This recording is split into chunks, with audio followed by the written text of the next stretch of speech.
Hey guys, I'm Hari, Soldering hand. പ്രത്യേകിച്ച് ആരെ പരിചയപ്പെടുത്തേണ്ട കാര്യമൊന്നുമില്ല. എല്ലാവർക്കും അറിയാവുന്ന സാധനമാണ് സോൾഡറിംഗ് ആണെന്ന് പറയുന്നത്. അപ്പോൾ ഈ ഒരു സോൾഡറിംഗ് ഹാൻഡ് യൂസ് ചെയ്യുന്ന എല്ലാവർക്കും അറിയാം ഇതിന് സ്ഥിരമായിട്ടുണ്ടാകുന്ന ഒരു പ്രശ്നമാണ്. സ്ഥിരമായിട്ടല്ല സോൾഡറിംഗ് ഹാൻഡിന് യൂഷ്വലി ഉണ്ടാകുന്ന ഒരു പ്രശ്നമാണ് ഈ സോൾഡറിംഗ് ഹാൻഡിന്റെ ടിപ്പ് ഡാമേജ് ആവുക. അതായത് നമ്മൾ ടിപ്പിലേക്ക് ലെഡ് വെച്ച് കൊടുക്കുന്ന സമയത്ത് ലെഡ് മെൽറ്റ് ആവത്തില്ല, അല്ലെങ്കിൽ ഇപ്പോൾ ഒരു ബോർഡിൽ നമ്മൾ സോൾഡർ ചെയ്യുന്ന സമയത്ത് പ്രോപ്പറായിട്ട് സോൾഡർ ആവത്തില്ല. അപ്പോൾ ഇതൊക്കെയാണ് ഈ സോൾഡറിംഗ് ഹാൻഡ് മെയിനായിട്ട് ഉണ്ടാകുന്ന പ്രശ്നങ്ങൾ. ഇതൊക്കെ യൂസ് ചെയ്യുന്നവർക്ക് കറക്റ്റായിട്ട് അറിയാം. അപ്പോൾ ഇത്തരം പ്രശ്നങ്ങൾ ഉണ്ടാകുന്നത് നമ്മൾ ഈ സോൾഡറിംഗ് ഹാൻഡിന്റെ ടിപ്പിനെ പ്രോപ്പറായിട്ട് മെയിൻറ്റെയിൻ ചെയ്യാത്തതുകൊണ്ടാണ്, നമ്മൾ അതിനെ കറക്റ്റായിട്ട് യൂസ് ചെയ്യാത്തതുകൊണ്ടാണ് ഈ പ്രശ്നങ്ങൾ ഉണ്ടാകുന്നത്.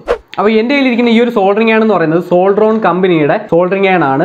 25 വാട്ട് പവർ വരുന്ന ഒരു സോൾഡറിംഗ് ഹാൻഡ് ആണ്. ഞാനിത് 3 വർഷങ്ങൾക്ക് മുമ്പ് വാങ്ങിച്ചതാണ്.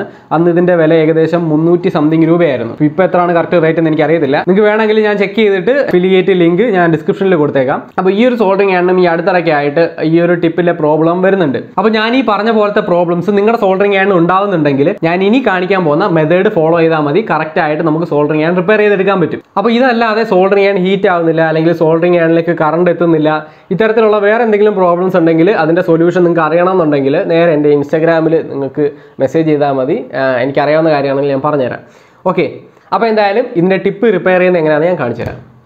അപ്പോൾ ആദ്യം തന്നെ നമുക്ക് ചെയ്യാനുള്ളതെന്ന് വെച്ച് കഴിഞ്ഞാൽ ഈ ഒരു സോൾഡറിംഗ് ഹാൻഡിൻ്റെ ടിപ്പ് നമുക്ക് ഈ ഒരു സാൻഡ് പേപ്പർ യൂസ് ചെയ്ത് ഒന്ന് പോളിഷ് ചെയ്തെടുക്കണം. എന്ന് വെച്ച് കഴിഞ്ഞാൽ ഒരുപാട് ഇട്ട് നമ്മൾ ഈ സാൻഡ് പേപ്പർ ഇട്ട് പിടിക്കരുത്. സോൾഡറിംഗ് ഹാൻഡിൻ്റെ ടിപ്പ് ചുറ്റും ഒരു ഓക്സിഡൈസേഷൻ സംഭവിച്ച പോലെ കറുത്ത പാടുകൾ കാണും ഇഷ്ടം പോലെ. അപ്പോൾ അതൊന്ന് നമുക്ക് ഈ സ്ക്രബ് ചെയ്ത് നമുക്കൊന്ന് മാറ്റണം. അപ്പോൾ അതിന് വേണ്ടിയിട്ടാണ് നമ്മൾ ഈ ഒരു സാൻഡ് പേപ്പർ യൂസ് ചെയ്യുന്നത്. അപ്പോൾ ഇങ്ങനെ ചെയ്ത ശേഷം ഡയറക്റ്റ് കൊണ്ടുപോയി സോൾഡറിംഗ് ഹാൻഡ് യൂസ് ചെയ്യുന്ന തരത്തിലുള്ള മണ്ടത്തരങ്ങളൊന്നും ആരും കാണിക്കരുത്. അങ്ങനെ ചെയ്ത് കഴിഞ്ഞാൽ 1-2 തവണ നിങ്ങൾക്ക് സോൾഡറിംഗ് ഹാൻഡ് ഉപയോഗിക്കാമെന്നല്ലാതെ പിന്നെയും പഴയ പോലെ തന്നെ ആവത്തേ ഉള്ളൂ. അതുകൊണ്ട് ഒരിക്കലും ആരും അങ്ങനെ ഒന്നും ചെയ്യരുത്. അപ്പോൾ ചെയ്യേണ്ടതെന്ന് വെച്ച് കഴിഞ്ഞാൽ ഫസ്റ്റ് നമുക്ക് ജസ്റ്റ് ഒന്ന് പോളിഷ് ചെയ്യാം. അത് കഴിഞ്ഞ് ഫർദർ സ്റ്റെപ്പ് ഉണ്ട്, അത് ഞാൻ പറയാം. അപ്പോൾ അതേ നമ്മുടെ സോൾഡറിംഗ് ടിപ്പ് നല്ലപോലെ പോളിഷ് ചെയ്ത് എടുത്തിട്ടുണ്ട്.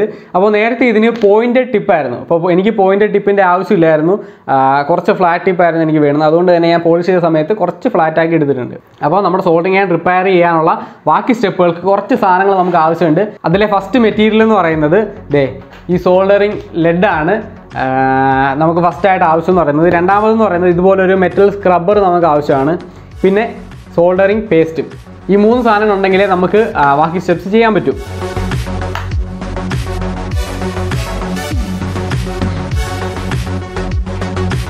ഓക്കെ ഗൈസ്, അപ്പോൾ നമ്മുടെ സോൾഡറിംഗ് ഹാൻഡ് ചൂടാക്കാൻ വേണ്ടി വെച്ചിട്ടുണ്ട്. അപ്പോൾ സോൾഡറിംഗ് ഹാൻഡ് നല്ല രീതിയിൽ ഹീറ്റായി വരുമ്പോഴത്തേക്കും നമ്മൾ ആദ്യം തന്നെ ചെയ്യേണ്ടതെന്ന് വെച്ച് കഴിഞ്ഞാൽ നമ്മുടെ സോൾഡറിംഗ് പേസ്റ്റ് ഇവിടെ ഇരിപ്പുണ്ട്. ഈ സോൾഡറിംഗ് പേസ്റ്റിനകത്തേക്ക് ഈ ഒരു ടിപ്പ് ഡിപ്പ് ചെയ്ത് കൊടുക്കുക. അതാണ് നമ്മുടെ ഫസ്റ്റ് സ്റ്റെപ്പ് എന്ന് പറയുന്നത്. രണ്ടാമതായിട്ട് ഇവിടെ സോൾഡറിംഗ് ലെഡ് ഇരിപ്പുണ്ട്. ഈ ഒരു സോൾഡറിംഗ് ലെഡ് ആ ടിപ്പിലേക്ക് മാക്സിമം മെൽറ്റ് ചെയ്ത് കൊടുക്കാൻ നോക്കുക. ആദ്യമൊക്കെ നല്ല രീതിയിലൊന്നും മെൽറ്റ് ആവത്തില്ല, എങ്കിലും മെൽറ്റ് ആവുന്ന അത്രത്തോളം നമ്മൾ ചെയ്യാം. അതിനുശേഷം നമ്മൾ ഈ ഒരു സ്ക്രബ്ബർ, മെറ്റൽ സ്ക്രബ്ബർ യൂസ് ചെയ്തിട്ട് ആ ടിപ്പ് ഒന്ന് ക്ലീൻ ചെയ്യാം. ഒരു 2-3 തവണ മെറ്റൽ സ്ക്രബ്ബറിനകത്തേക്ക് കയറ്റുമ്പോഴേ അതൊന്ന് ക്ലീൻ ചെയ്ത് കിട്ടും. ഓക്കെ, അങ്ങനെ ഈ പ്രോസസ്സ് നമ്മൾ വീണ്ടും റിപ്പീറ്റ് ചെയ്യുക. അതായത് നേരെ ഫ്ലെക്സിലേക്ക് ഡിപ്പ് ചെയ്യണം, പിന്നെ അത് കഴിഞ്ഞ് സോൾഡറിംഗ് ലെഡ് മെൽറ്റ് ചെയ്യണം, പിന്നെ അത് കഴിഞ്ഞ് ക്ലീൻ ചെയ്യണം. അങ്ങനെ ഏകദേശം ഒരു 10 തവണയൊക്കെ ചെയ്ത് കഴിയുമ്പോഴത്തേക്കും നല്ല രീതിയിൽ നമ്മുടെ ടിപ്പ് ഷൈൻ ചെയ്ത് വരാൻ തുടങ്ങും. ആ ഒരു പരുവൊക്കെ എത്തിക്കഴിഞ്ഞാൽ സോൾഡറിംഗ് ലെഡ് നല്ലപോലെ നമ്മുടെ സോൾഡറിംഗ് ഹാൻഡായിട്ട് മെൽറ്റ് ആവും. അപ്പോൾ ആ ഒരു പരുവ് എത്തുന്നത് വരെ നമ്മൾ ഈ ഒരു പ്രോസസ്സ് കണ്ടിന്യൂ ചെയ്യുക. അപ്പോൾ ഈ ഒരു പ്രോസസ്സ് ഒരു 10-20 തവണ ചെയ്താൽ പോലും യാതൊരു കുഴപ്പമില്ല, നമ്മുടെ സോൾഡറിംഗ് ഹാൻഡ് അത്രയും നല്ലതാണ്. അപ്പോൾ അതേ സോൾഡറിംഗ് ഹാൻഡ് നല്ല രീതിയിൽ ചൂടായി വന്നിട്ടുണ്ട്. ഇനി നമ്മൾ ഈ പറഞ്ഞ പ്രോസസ്സ് നമ്മൾ തുടങ്ങാൻ പോവാണ്. അപ്പോൾ ആദ്യം തന്നെ നമുക്ക് സോൾഡറിംഗ് പേസ്റ്റിലേക്ക് ഡിപ്പ് ചെയ്യാം.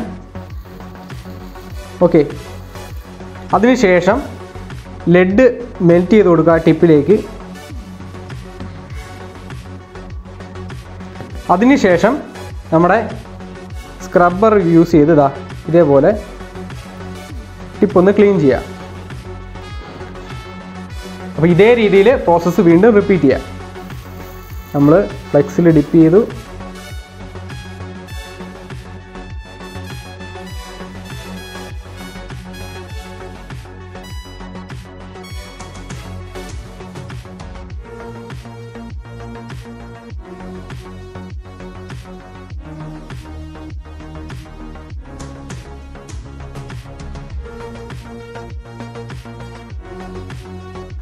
ഓക്കെ, അങ്ങനെ ഈ പ്രോസസ്സ് വീണ്ടും റിപ്പീറ്റ് ചെയ്യുക. പിന്നെ ഈ സമയത്ത് വരുന്ന സ്മോക്ക് അത്രയ്ക്ക് ശ്വസിക്കാനായിട്ട് നല്ലതൊന്നുമല്ല, മാക്സിമം അവോയ്ഡ് ചെയ്യുക.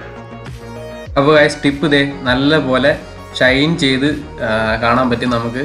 അപ്പോൾ ഈ ഒരു രീതിയിലാവുന്നത് വരെ നമ്മൾ ഈ ഒരു പ്രോസസ്സ് കണ്ടിന്യൂ ചെയ്യണം. നമുക്കിനി ലെഡ് ഇതിലേക്ക് മെൽറ്റ് ചെയ്ത് നോക്കാം എന്തുമാത്രം നല്ലപോലെ ലെഡ് മെൽറ്റ് ആവുന്നുള്ളത്. അപ്പോൾ അതെ നല്ല സൂപ്പറായിട്ട് ലെഡ് മെൽറ്റ് ആവുന്നുണ്ട്, നല്ല അടിപൊളിയായിട്ട് മെൽറ്റ് ആവുന്നുണ്ട്. നമുക്കിനി സോൾഡറിങ് കൂടി ചെയ്ത് നോക്കാം.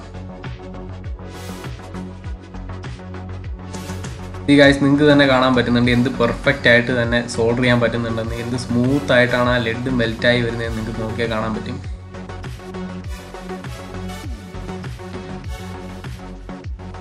ഈ സോൾഡർ ഈ ജോയിൻറ്റ് എങ്ങനെയൊക്കെ പിടിച്ചു കഴിഞ്ഞാലും ഇളകി വരത്തില്ല, അത്രയ്ക്ക് സ്ട്രോങ് ജോയിൻറ്റ് നമുക്ക് ക്രിയേറ്റ് ചെയ്യാൻ പറ്റും. ഗൈസ് അപ്പോൾ വളരെ സിമ്പിളും എഫക്റ്റീവ് ആയിട്ടുള്ള ഒരു മെത്തേഡായിരുന്നു ഈ ഒരു പ്രോബ്ലം സോൾഡറിങ് ആൻഡ് ഈ ഒരു പ്രോബ്ലം ഉള്ള എല്ലാവരും ഈ ഒരു മെത്തേഡ് ട്രൈ ചെയ്ത് നോക്കുക. 100% വർക്കിംഗ് ആണ്, അതുകൊണ്ടാണ് ഞാൻ സജസ്റ്റ് ചെയ്തത്.